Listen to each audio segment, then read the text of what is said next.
the vast and rugged landscape of Midian, a curious event captivated the life of a humble shepherd named Moses.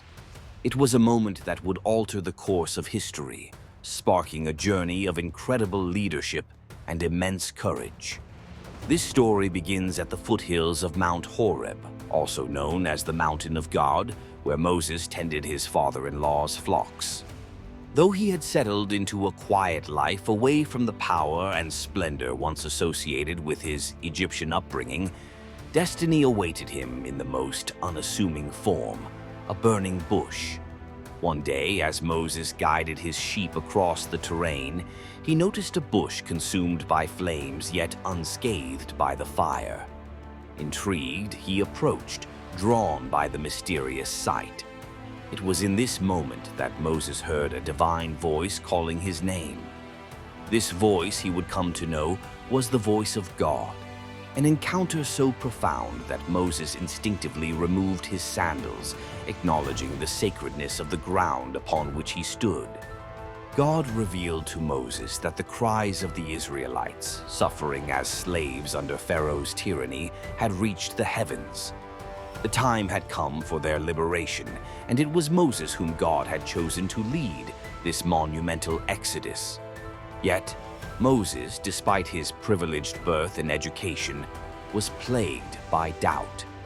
He questioned his worthiness. "Who am I that I should go to Pharaoh and bring the Israelites out of Egypt?" God's response was unwavering. With assurance, God promised, "I will be with you." The burning bush was not merely a visual marvel, but a symbol of perseverance and divine presence, an assurance that the task ahead, though daunting, would not be undertaken alone. However, Moses' concerns ran deeper. He worried about his ability to convince both Pharaoh and his own people of this divine mission. Seeking a sign, God granted Moses miraculous abilities, a staff that could transform into a serpent, a hand that could become leprous and heal, and the ability to turn water into blood. These signs were not only intended to convince the doubters, but to fortify Moses himself, assuring him of the power and support he possessed.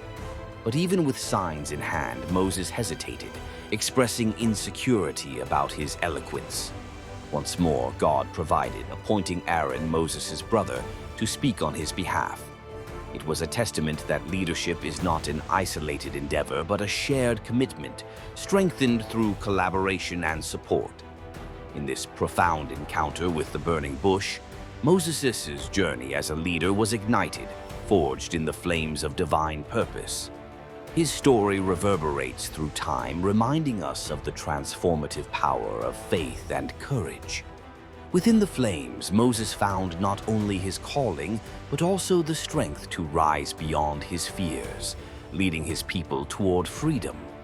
As we reflect upon this narrative, may we too recognize the burning bushes in our own lives, those moments that call us to step into our potential and embrace our divinely appointed paths with steadfast resolve.